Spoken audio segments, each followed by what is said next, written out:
This is ABTV, Animal Bites Television. Black-headed pythons are absolutely amazing animals. But what I'm holding here is like no other black-headed python on the planet. Today, I'm at the K Brother Pythons facility. They specialize in black-headed pythons, olive pythons, and some awesome carpet pythons. This girl here is not only a huge black-headed python, but certainly doesn't look anything like a normal one. Look at the head. That certainly isn't a jet black head, and they're typically brown with kind of darker bands. This thing is just orange with this beautiful yellow cream color. And that thing is incredible. This is going to be an awesome show. My name is Brian Barczyk. I'm no zoologist, just a guy with a passion for animals. And that passion often takes me on animal adventures around the world. This week, I'm in Queensland, Australia, visiting the K Brothers Pythons. You're watching Snake Bites. Black-headed pythons are extremely unique animals, endemic to Australia. And the thing that really sets them apart is what their namesake is. This kind of black sock on their head, which is of course used for thermal regulating. They're also, as you can see, a pretty thick-bodied python. But one of the things that's interesting is they don't have the heat pits that a lot of the other pythons have. And they typically don't get so monstrous like this. As a matter of fact, a lot of people tend to keep them on the thin side. I find it interesting that the guys here at K Brothers have done so well, and they don't really adhere to the fact of keeping these guys thin, and obviously their success is more than enough proof that their technique is working well. But what's really impressive about this collection of black-headed pythons is not the fact that they have amazingly beautiful big black-headed pythons, but it's the genetics behind what they're doing that makes it so interesting. Right now, I'm gonna hook up with Den and he's gonna share some awesome animals. So it's gonna be pretty cool to see what Denver has to offer me here. There's some crazy cool animals. So Denver, so what do you got for me? Where are we gonna start? Black-headed pythons that don't have a black head, mate. So that's what we're looking at today. I've always said that you're the guy that like has done the reverse evolution, right? It's taken 100 million years for them to get blackheads, and someone's got to do it, you know. 15 years you're stripping them right away. Sure. This is a great example, though. I mean, look at this. You know, you got. Tell me about them. Well, this is first off the gold. The lack of melanin just started with a little bit just underneath the chin, and just through years and years of polygenic selective pairing, they've just got more and more intense.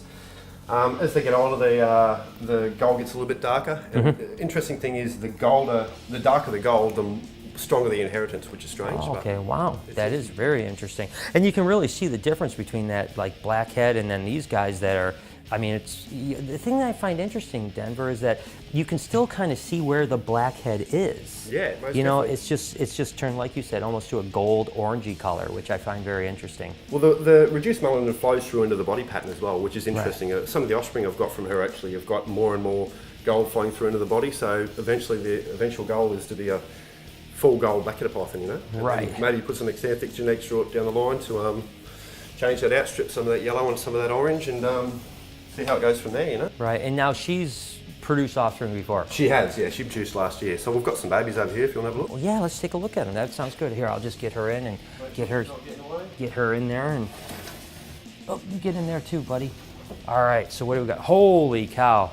Got the big one or the little one? I'll take this one. Oh my gosh, do you see this? This is crazy. Oh my gosh, that's even more insane. And you can see that it's flowing through into the body pattern there as well. I mean, black-headed pythons are always a little bit more vivid around the neck, you know.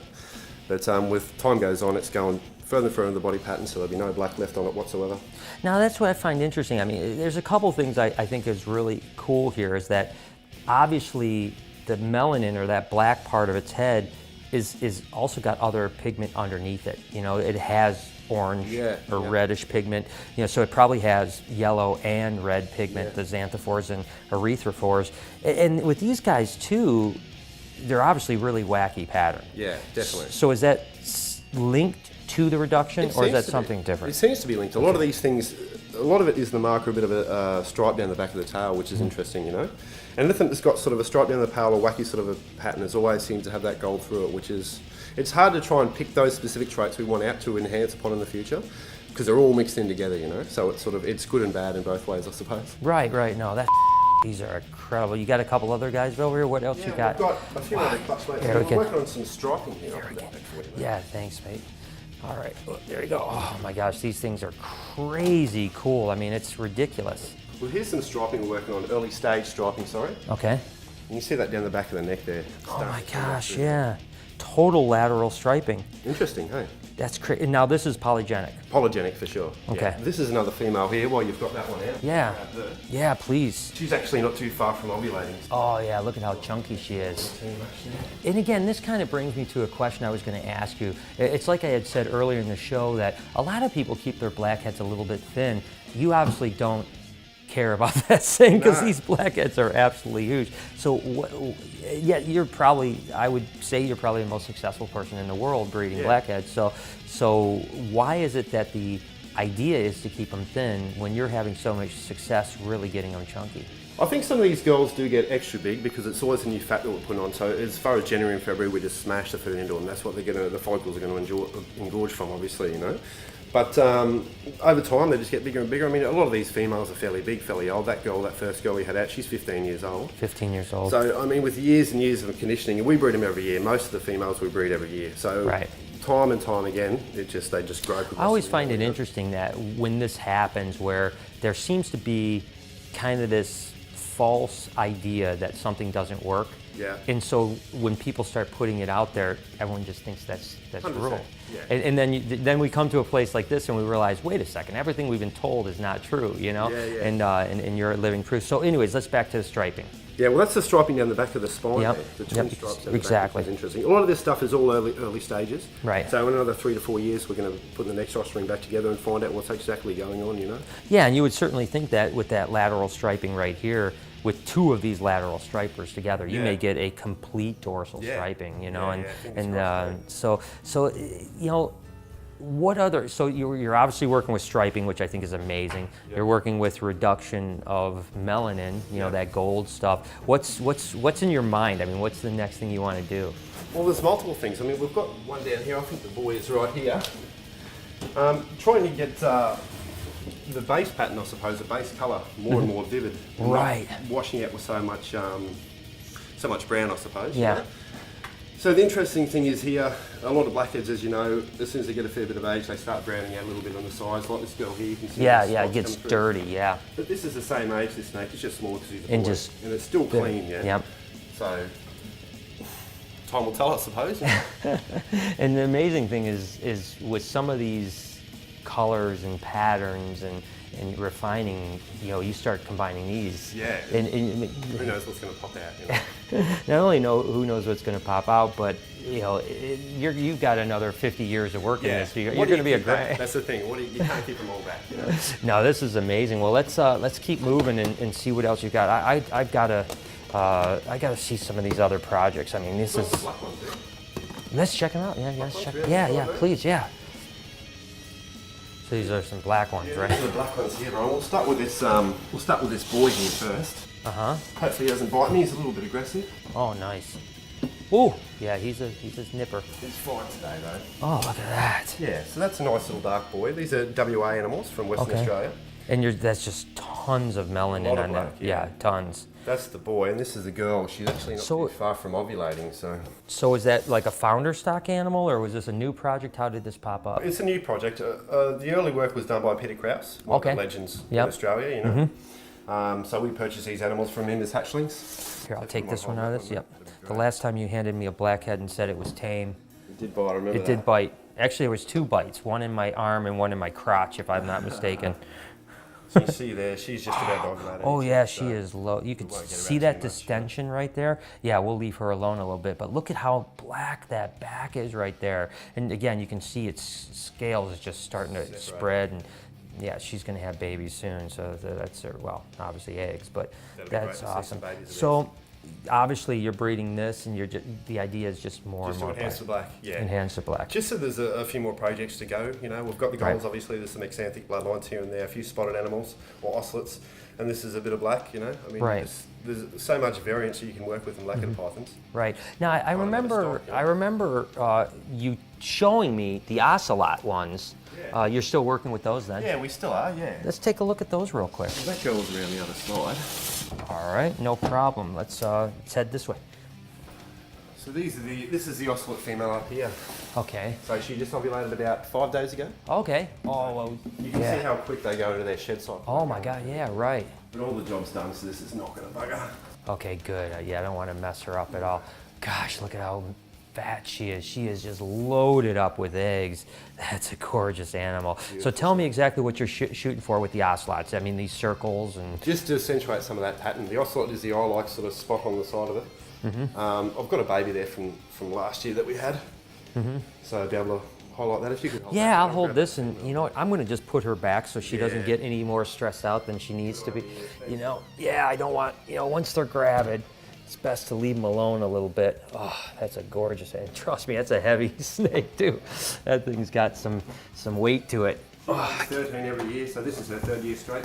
Oh, really? Yeah, so just keep that new fat and just keep them going and going and going. If you miss them 1 year, then you do have the problem with the fat. Right. Just then you've got to swim them back and it's... I see. So the idea would be basically that they're going to lose a lot of weight when they produce, and you're smashing them to get them back to weight. Whereas if you don't produce and you keep smashing them all year, then they may get, Now reproductive organs get all clogged up, but this is a baby girl here. See the ocelot down the side of it. She's in shed, but doesn't matter. You can see the patterns. Oh my gosh, that's amazing. Yeah, again, you know, instead of that banding, you've got that beautiful pattern to it. That is cool as hell. I got to tell you, every time I look over, I'm seeing the snake over here, and I'm wondering what the hell is that? It's coral calico. Here, I'll take this from you. You tell me what this is. We bred this one 30 years ago, and about the age of sexual maturity. So. Well, actually, a bit after, probably 3 or 4 years old, it started to shed its pigment. There's a lot of colour changes. A lot of people call them calicos, but colour change just seems to fit more. They change colour, you know. Yep. And it shaded out the normal sort of brown pigments to, you can see the pinks and the coral sort of colours through it. Amazing. Interesting, hey? It's crazy. I've never seen that color in a black-headed python before. It's almost got like pink in it. It's really now. Is he bred this year? Yeah, we bred him last year, so we bred him back to actually that stripe female with the stripes down the side. So we got something very interesting out of the egg last year. So fingers crossed we can recreate that. But the interesting thing is no one can work out why these animals change colour. So a lot of work has been done from a lot of different keepers. I assume in the States and that as well. We've seen the same thing with certain animals, and it doesn't. Yeah, it's very hard. Oops, don't want to escape. So I've been noticing that a lot of the animals that you're breeding, you know, are polygenic. Obviously, is there anything else besides the polygenic recessives or codons? Yeah, we've got exanthic. Okay. Yeah. This is a little exanthic. Yeah. All right. Cool. Let's check it. I'll get these guys back real quick. Gosh, this is a stunner, isn't it? Pretty little snake. Oh my gosh. We've got a little exanthic here. Oh, nice. Perfect. Oh my gosh, that thing is incredible. Take a look at that.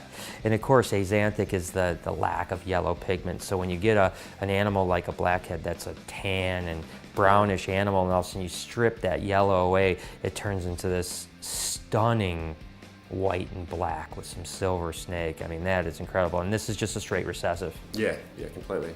So the idea of these, while we've got the axanthics, is we can introduce that, as I said before, into the golds and try and strip some of that pigment away. And essentially you'll have like a silver snake, essentially, exactly. by the end of it. Gosh, that's good. So I'm already blown away. Do you have anything else to show me? Got a few pinstripes. Would you like to see pinstripes? All right, let's do that. Let's get these guys put away and go take a look at these guys. Whew, that is a stunner. So pinstripes, mate. This is the original female, pinstripe female. Hide off her. Oh yeah, look at that. Now she's obviously gravid, I'm taking it? Yeah, so let's just leave her in there. Guys, come here and take a look at this real quick. Holy cow. That is one pretty animal, and I can definitely tell why you call it a pinstripe. Gorgeous, isn't she? Okay, wow. So tell me a little bit about that. I mean, where's the origin here? These trace back to a Queensland town in Jujara before the amnesty years and years and years ago. The old boys caught some animals, you know, and the founding stock came from that. And then through selective breeding, we're just getting closer and closer to some more pinstripes, you know. Gosh, that's so amazing. It blows me away how far you've come with black-headed pythons. It's not exactly a corn snake where it's easy to get going. Yeah. This is dedication and years and years. You're not breeding them at 6 months, you know. You've got a few years to get to them. Exactly. And tell me about that. I mean, when was the first time you started breeding blackheads? I was 21 when I got my first black-headed python. So I had snakes long before that, obviously. But just something about them. I always wanted one. I had a boat for my 21st, and I sold my boat to get a first black-headed python. That was the original female you had out at the front. Wow. And I'm 34 this year, and just every year just been doing more and more and more. A lot of the founder stock came from that animal. We've outcrossed that to get different, enhance the bloodlines a bit more, and take out a bit from we want on this one and inject it in that one, and wow, off we go. That is just amazing. Well, I can't wait till the next time I come visit you, because I can imagine how much further you're going to be ahead. So let's put this one back away and let's go find your brother. So Troy, since the last time I've been here, you've obviously expanded your olive python collection a bit. Let's start with just checking out an olive python to start with. Let's do that, mate. This is pretty well what we had to start with. Was your typical olive python. Now this girl here, she's one of our big girls. She's a big one. She is a big one. I'll just grab her from the other side, mate, just to make sure that... It seems like every time I'm here, I hear about how tame these animals are, and then they always bite me. They usually, No, she's a puppy dog. You can totally tell. Yeah, no, so they're a pretty big python. I mean, you know. They are. They get up to a good 4 metres, and say the books say a good 3 metre animal, no worries in captivity. Mm-hmm. You've got your WA versions, which are supposed to get a little bit bigger again, but the rumour is some of them should be coming onto paperwork legally in Australia pretty soon. So that's another line that we're very keen to work with, get into some of the WA stuff.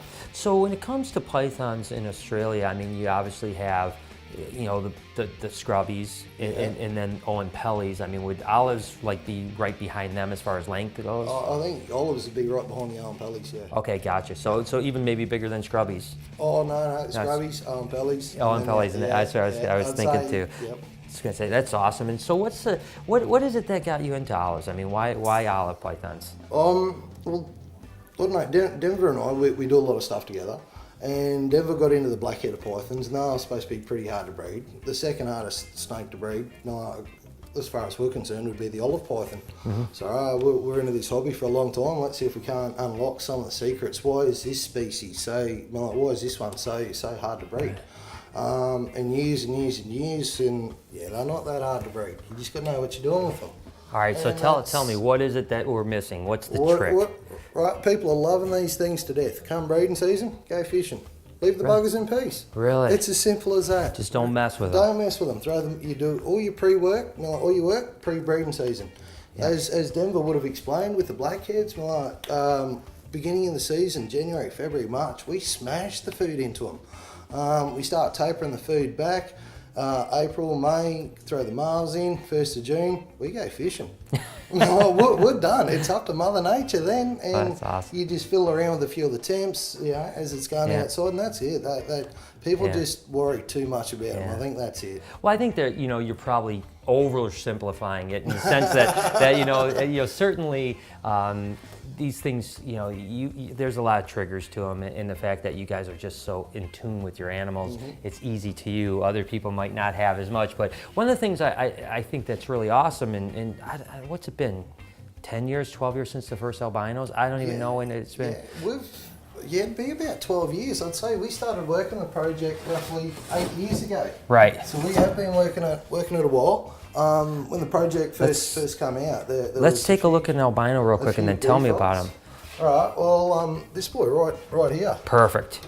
We'll grab him out. But when the project first came out, there was a few defects, a fair few animals being born with kinks and all this sort of stuff. But again, it was a new mutation, a weak mutation, and then just with years and years. I knew it. Oh, you're kidding! The boys are pretty tame this time of year, mate. Oh, he's got me good. I'm sorry, I don't know. Usually the boys are pretty good this time of year. Oh, this sucker's got me hardcore. All right. We have got. Oh, when man. you're working with olive pythons, you want a bit of metho in the room. And this here. It's every single time, Troy. Every time, Troy. So what we're doing there, mate, we're just spraying a bit of metho. He'll absolutely hate the smell of that, hate the taste of it. He should let go straight away. Oh, yeah, straight away. Yeah, this is just working wonderful. I tell you, mate. Troy, I will never trust you with a snake in my entire life, because every single time I'm here, I get freaking munched on. And I'm telling you. It's not cuddles this time.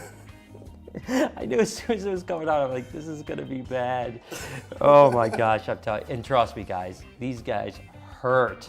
I am not even kidding you how much this hurts right now. Can we spray some more of that stuff on That it? we can, mate. That we can. Let's get this going in here. Oh, Come on. gosh. You good? Oh my gosh. Look at that. Oh. Yeah, it got me pretty good. Be careful, dude. I don't want you to get that. I got Woo! Lovey. I'd shake your hand, but you'd want to wash it first. All right, let's start over again here. Tell me a little bit about these olive pythons. Well, a lot of people, when they first got into them, like they first got their first ever pair of albinos, all they kept doing was going albino to albino. And if there's a problem there, well, going alb to alb isn't going to fix it. You need to outcross the problem. And I think that's one of the tricks that's helpful with us. We took the slow route. We done a lot of outcrossing. When we very first got our very first pair, first thing we done was outcross them, both in separate ways, and then raised a lot of those heads up, put those heads breeding them back together. Yep, and then again just kept going and kept going. And these days we're getting full clutches of perfect, healthy olive pythons. And the really exciting thing is we're starting to see the rest of Australia starting to produce olive pythons. We've put a lot of strong heads out there on the market, and the people that they jumped in, they grabbed some, and they're starting to see all that now. They're starting to produce albino olives now, and that's awesome to see when you start seeing an olive python that was having so much troubles to begin with, but now the mutation's just taken off. Well, it's really good. And again, all recessives concentrate. So a lot of times when you're concentrating a phenotype like albinism, there's other issues that sometimes go along with it. So sometimes through outbreeding and just kind of selectively, taking new bloodlines in, you can get rid of those defects, like you said, small eyes, kinks, so on like that. Even fertility issues oftentimes with new bloodlines. And I tell you, dude, I'm sorry. Every time I come to your house, I make your floor full of red. I'm not sure. Here I am leaking. Every time I come here, I leak, and I'm not sure exactly. Always the olive enclosures too, isn't it? Let's get this one back and let's go look at some carpet pythons. Before we check out carpet pythons, no doubt Denver would have showed you a blackhead ovulating. Yeah. I want to show you a little 2.5 year olive python. Now, a lot of the books say that these things can't be bred till they're 4.5 years of age. If you don't want it, just want to show you a Let's do that. 2.5-year-old girl. And I'm going to let. She's ovulating right now.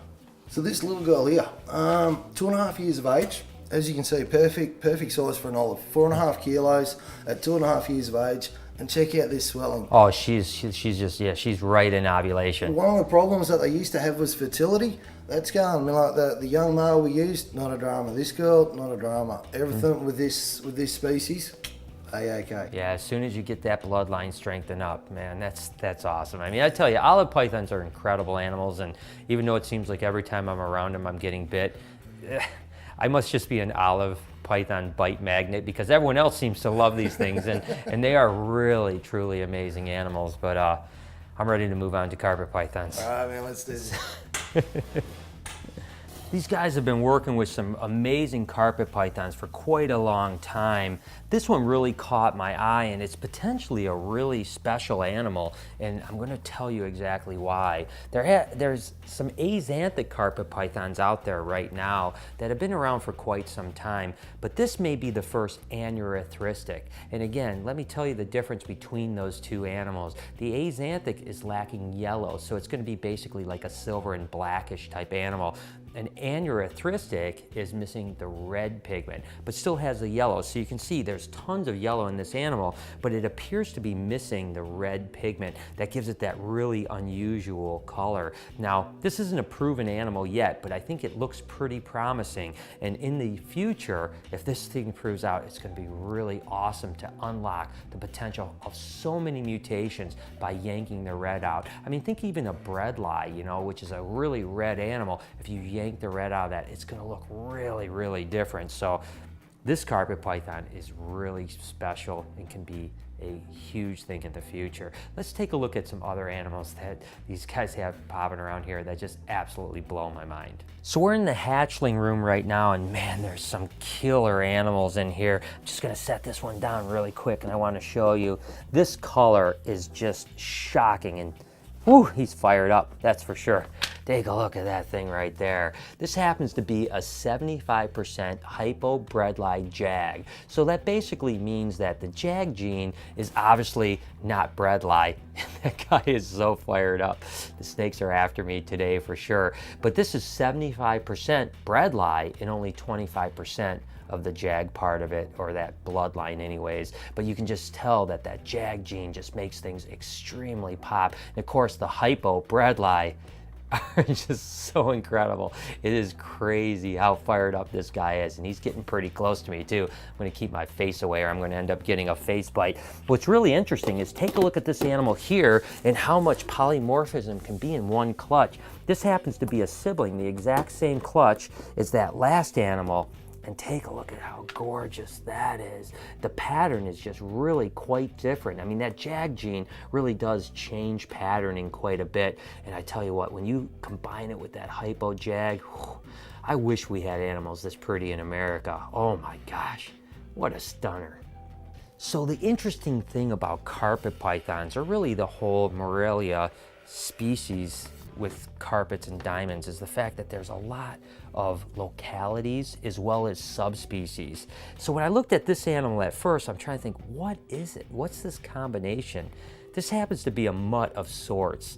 It actually is a jungle carpet, coastal carpet, diamond python, and Murray Darling carpet python. So there's 4 different localities slash subspecies combined into one animal. And when you put those all together, you really get something that is pretty special. I mean, you really can't recreate this animal. And as you can see, carpet pythons and even diamond pythons at this size are always pretty fired up. The cool thing is that as a carpet python and diamond python gets older, they typically chill out and become very placid animals. But that is one cool snake.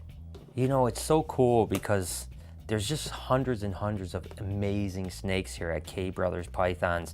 I wish I could show you them all, but let's face it, there's only so much time in one of these shows. So I'm gonna kind of wrap it out with this beautiful animal right here. This happens to be a zebra carpet python, but it's a diamond and a jungle. That's what makes it so incredibly black and yellow. Now the zebra is actually a codominant mutation, and the super form is going to be a completely patternless animal. So when you breed it into something like a jungle or a diamond in this case, you have that incredible yellow. So the super version of this is going to just be a banana yellow snake, which makes it pretty cool. And again, tonight I haven't been fortunate with things trying to take a pop at me for sure, but again, they have amazing pythons all over this place.